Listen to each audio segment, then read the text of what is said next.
Buenos días y bienvenidos a las entrevistas en Religión Digital.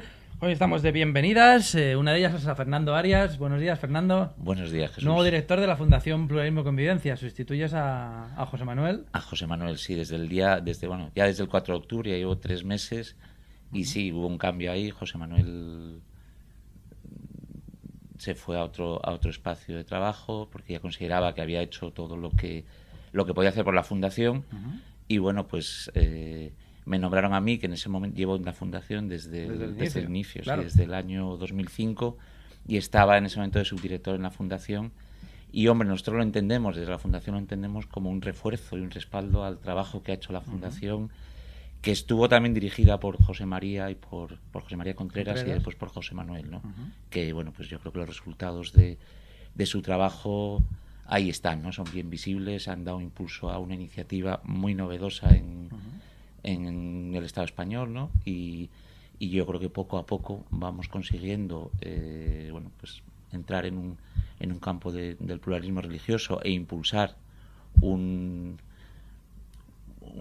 ejercicio de la libertad religiosa, ¿no? En distintos ámbitos, que yo creo que es muy necesario debido a los grandes cambios que hemos tenido en nuestra sociedad, ¿no? Sí, porque todavía algunos siguen pensando y hablando de que España única y exclusivamente es una nación católica, cuando vemos por la inmigración, por otra serie de factores, porque no solo hay que asociar otras confesiones distintas a la católica con el extranjero, pero estamos viendo que la situación religiosa en España ha cambiado muchísimo en los últimos 15, 20 años. Sí, ha cambiado. Hombre, los cambios yo creo que hay que remontarlos un poco antes, que es el cambio político y el nuevo marco que se dota a España con la Constitución, donde hay un respeto y una protección del ejercicio del derecho de libertad religiosa, la ley de libertad religiosa del año 80, la firma de los acuerdos en el 92, que eso hace que aflore también el pluralismo religioso que existe, pero que ha recibido también un nuevo impulso con la entrada de personas procedentes de otros países, con los flujos migratorios pues de los años 80 hasta el año 2000, 2005, por ahí, ¿no? En que efectivamente pues el pluralismo que existía se ha hecho cuantitativamente más numeroso, ¿no? Y por lo que decías hoy, las cifras ciertamente dicen que España es un país plural desde el punto de vista religioso. Cuantitativamente, la Iglesia Católica es la confesión mayoritaria, pero hay ya un crecimiento de confesiones minoritarias con un incremento grande de lugares de culto. Ahí tenemos, bueno, pues la iglesia protestante, la iglesia ortodoxa, también la iglesia de Jesucristo de los Santos y de los últimos días, los mormones, ¿no? Hay una serie, bueno, pues que han ido, bueno, pues aumentando el número de feligreses y por tanto también viendo la necesidad de ampliar sus lugares una serie de culto, de necesidades, ¿no? y de problemas que se encuentran en el día a día, porque una de las cosas que distinguen a la fundación no es tanto que también la elaboración de teorías sobre cómo debería funcionar el pluralismo religioso efectivo en España, sino las consecuciones prácticas. Jugáis mucho con cuáles son los problemas directos en una ciudad con una confesión determinada y cuáles son las pautas que las propias leyes nos permiten para adecuarlo. Estoy pensando en legita garaje, estoy pensando en dificultades para la construcción de suelos, cementerios, formas de enterrar, muchísimas. Tenemos un campo de acción muy amplio. O sea, yo creo que por una parte necesitamos efectivamente tener un conocimiento teórico y realista, o sea, desde la investigación directa, trabajos de campo, recoger y estudiar investigaciones que hacen otros sobre estos temas, para poder elaborar nuestra propia situación, ¿no? Y detectar.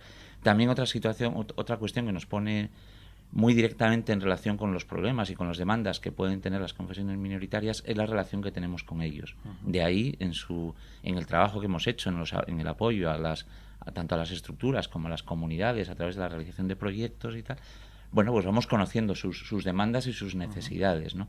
Y eso lo nos puso, y nuestras propias investigaciones, como sabéis, hemos hecho todavía no hemos Sí, que concluido todavía una pero investigación. estáis cerca de terminar la Sí. situación por comunidades. Nos quedan 4 comunidades autónomas, Sí, sí, que sí. serían 2 estudios, que lo tenemos.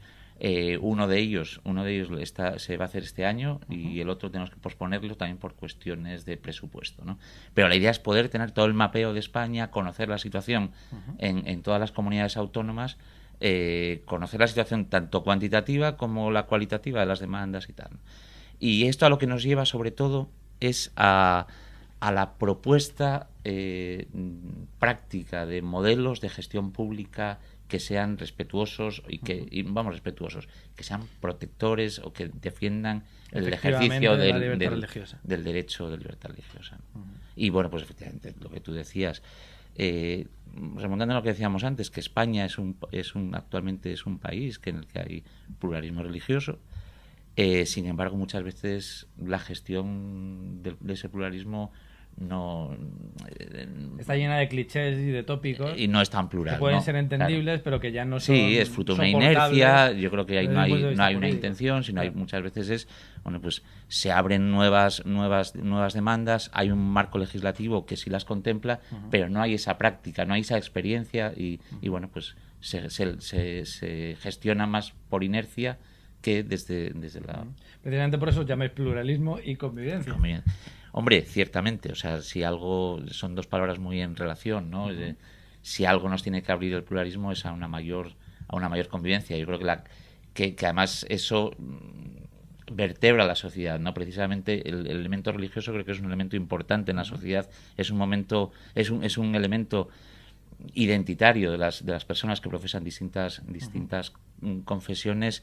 Y lo que hay que tener es un molde amplio donde quepamos todos y donde podamos... O sea que no siempre las administraciones han sabido entender esa importancia del factor religioso en la vida de las personas que tiene una trascendencia pública y relacional. Yo creo que, claro, como no es un elemento directo, creo que normalmente en la gestión se está fijando más en otros elementos de carácter económico, educativo, que son, por supuesto, vitales y no quiero quitar importancia con esto, ¿no? Pero por detrás de todos ellos muchas veces está este factor que está más de fondo, que es el religioso, que yo creo que no requiere excesivo, o sea, es sencillo de gestionar. Creo, estoy diciendo, tiene cierta sencillez. Lo que hace falta es partir de ese previo y arrancar desde esa perspectiva, ¿no? Y después eso yo creo que eliminaría muchos problemas, o sea, facilitaría muchísimo la cohesión social, ¿no? Que es, yo creo que algo que nuestras administraciones deben estar velando e impulsando, una cohesión social que nos permita una convivencia lo más armónica posible, ¿no? Y ahí ciertamente las confesiones, la fe, la identidad de cada uno marca mucho, ¿no? Y tú, en cuanto te sientes que no se ha considerado ese elemento vital, fundamental y esencial para muchas personas, bueno, pues te sientes fuera de, ¿no? Y yo creo que algo que tenemos que trabajar es por incluir a todos en la construcción de una sociedad común, ¿no? Se hace difícil siempre, pero bueno, se está trabajando Sí. En ello. Lo que sí es cierto es que la Fundación nace con una administración socialista, se mantiene con una administración popular. El hecho de la necesidad de gestionar el pluralismo religioso para la convivencia en España parece un asunto de Estado, más o menos relevante, pero un asunto de Estado. Eso es un gran logro que también os tenéis que atribuir y que genera una serie de actuaciones. Ahora hablaremos de... Yo creo que precisamente por lo que estábamos hablando, yo creo que esto no debe estar sometido a los vaivenes políticos. Yo creo que tanto un gobierno como el otro han dado importancia a este factor y desde la Fundación siempre se ha trabajado como una cuestión de Estado, porque es algo que va a permanecer, quien esté, claro. Y es algo que es necesario gestionar. Yo creo que lo que ha sido muy bueno es que ha entrado en el paquete de la gestión política, ha entrado en las políticas públicas y no debe desaparecer, ¿no? Es un factor que condiciona mucho bueno, pues la política que se ejerce, la política de Estado de un país, ¿no? Y nosotros lo estamos enfocando siempre desde ahí. Y la verdad es que también, eso era una de las cosas que también, bueno, pues debido también a la reducción del sector público, en cuanto a que siempre se comentó ahora, de determinadas instituciones, que nosotros hemos sobrevivido. Yo creo que esto supone también un respaldo por parte del actual gobierno a la gestión de de la cuestión religiosa, ¿no? De la libertad religiosa. Hace un par de años, creo, o a lo mejor me estoy equivocando y es algo más, creasteis un observatorio para el pluralismo religioso en España que está dando ya buenos frutos y que nos ofrece a los que nos ocupamos de esto imágenes, datos y realidades que antes estaban un poquito más escondidas. Yo no sé si mínimamente, aunque sea, nos puedes hacer un boceto de hoy. ¿Cuál es la realidad de...?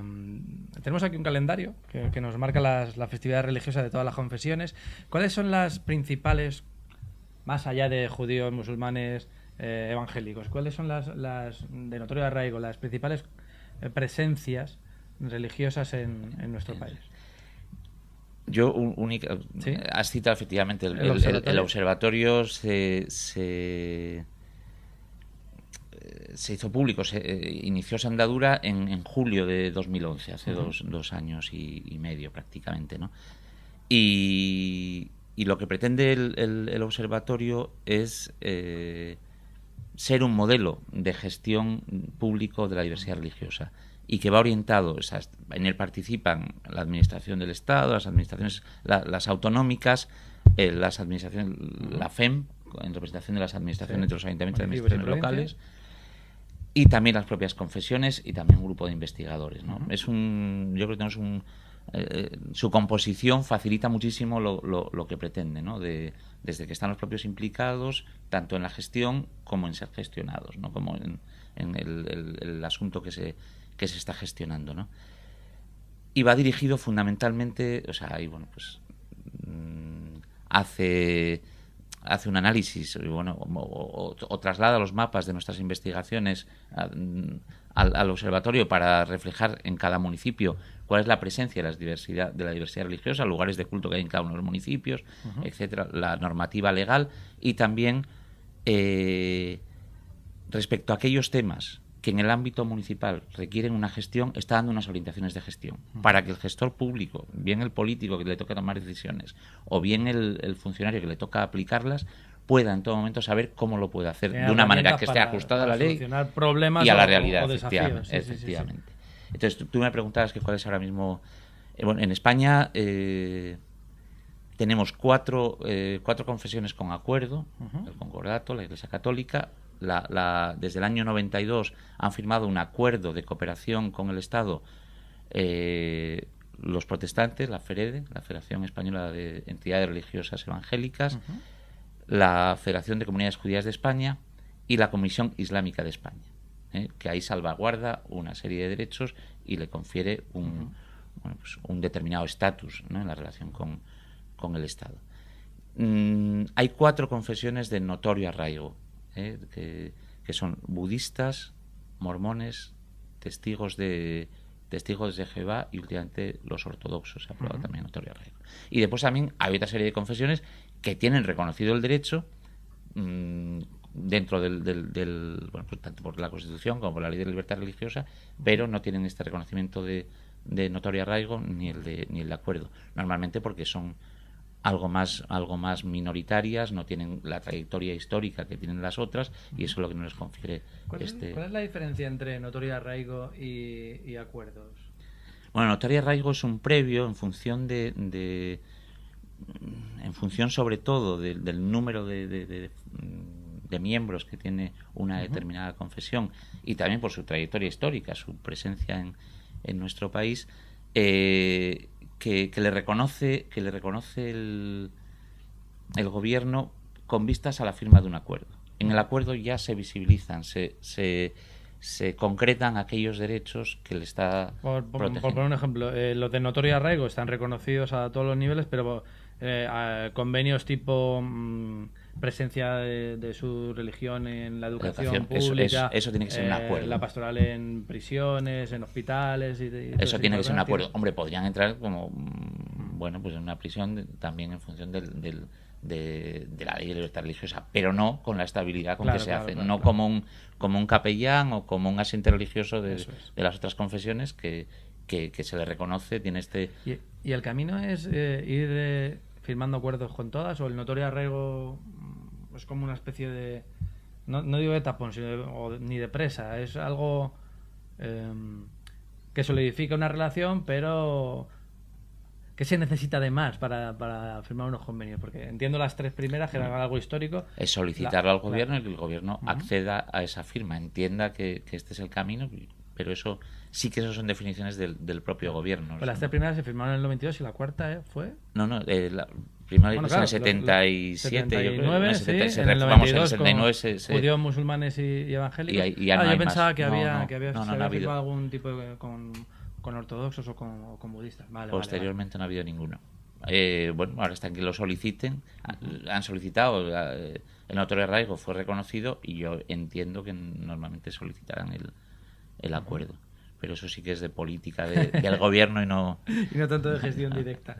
Sí, más de gestión directa y de diálogo y de convivencia, es un encuentro, un congreso, que organizáis para la semana que viene, los días 30 y 31. Creo que es el primer congreso del observatorio. Es el primer congreso del observatorio y además es un congreso internacional. Bueno, decir que el observatorio no solo es la Fundación Pluralismo y Convivencia, aunque normalmente ejerce su gestión más directa, pero el observatorio está formado por el Ministerio de Justicia, la Federación Española de Municipios y Provincias y la Fundación Pluralismo y Convivencia. Son las tres entidades responsables del observatorio, ¿no? Tenemos el primer congreso y yo creo que de alguna manera es una manera de poner en público, y sobre todo en el ámbito internacional, el observatorio, ¿no? Ponerlo en el ámbito internacional cuando ya ha tenido su propio reconocimiento, porque fue reconocido como buena práctica por la Unión Europea. Y ahora mismo lo que pretendemos es un congreso que sea también eminentemente práctico, ilustrativo para nosotros. Cuéntanos un poco de qué va el congreso. Lo que nosotros queremos en el congreso sobre todo es aprender para gestionar mejor, contrastar nuestros modelos con otros modelos internacionales para poder impulsar y mejorar nuestros sistemas de gestión pública, ¿no?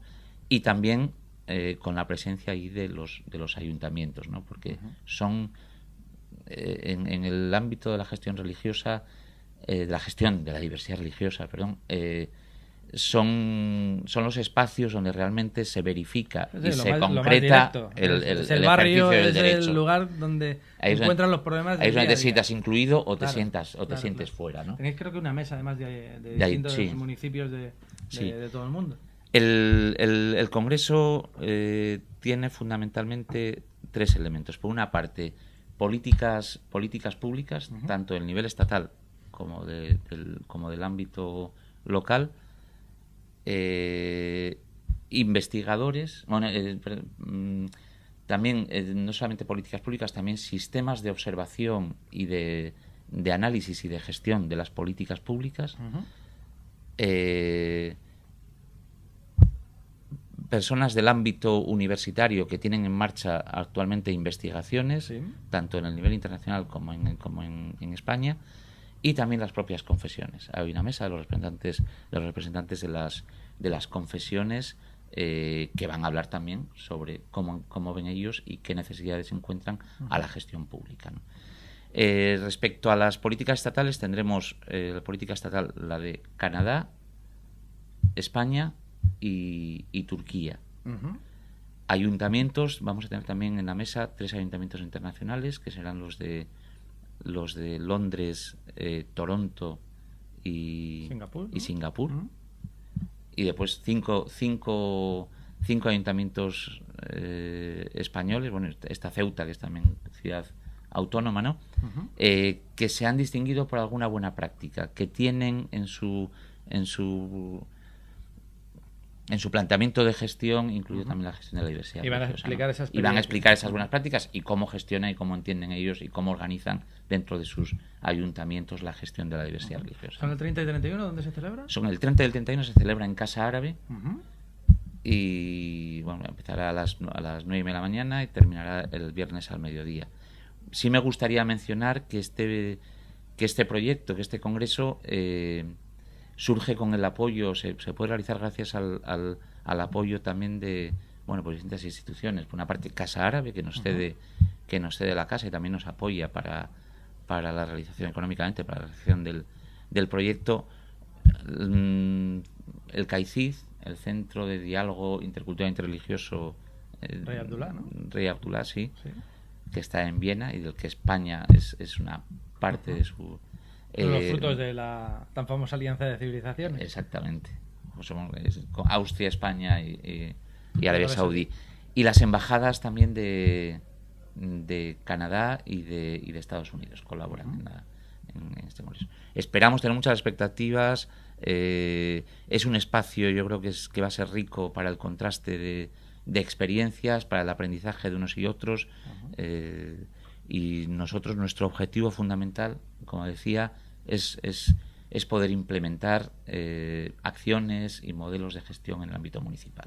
Y tratar también de que no se trata de imponer, sino que desde los propios municipios se vea la eficacia que puede tener para su gestión abordar ya se sabe que es necesario y que es urgente plantear soluciones a problemas que existen en todos los ámbitos, pero también en el religioso. Vosotros ofrecéis ya 8 años de trabajo y de propuesta de soluciones que funcionan en estos y en otros muchos municipios, y a partir de ahora supongo que es intentar exportar en la medida de lo posible esas buenas prácticas al resto de...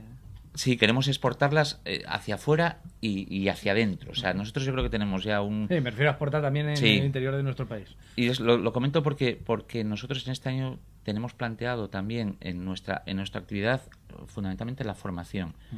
Tanto con las entidades religiosas, que muchas veces nos hacen demandas, para que conozcan también ellos mismos, bueno, pues cuál es su derecho, cuáles son las mejores formas de interlocución y negociación de sus derechos con las administraciones públicas, porque no se trata de una imposición, sino muchas veces es más fácil a través de una negociación poder llegar a ser reconocidos también, claro, el ejercicio de tus derechos.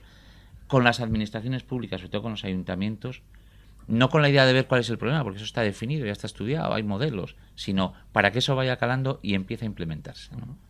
Y mejorar las posibles soluciones, porque está claro que no es lo mismo una situación concreta en una ciudad grande que en un núcleo rural, que dependiendo en qué comunidad, dependiendo cuál es la comunidad religiosa y qué personas la componen, pues claro, allá hay... Eso, las bases están y muchas veces supone tomar decisiones, claro, ¿no? Pero claro, ya estamos en un Estado de Derecho y las decisiones siempre tienen que caer hacia el apoyo al ejercicio del derecho, ¿no?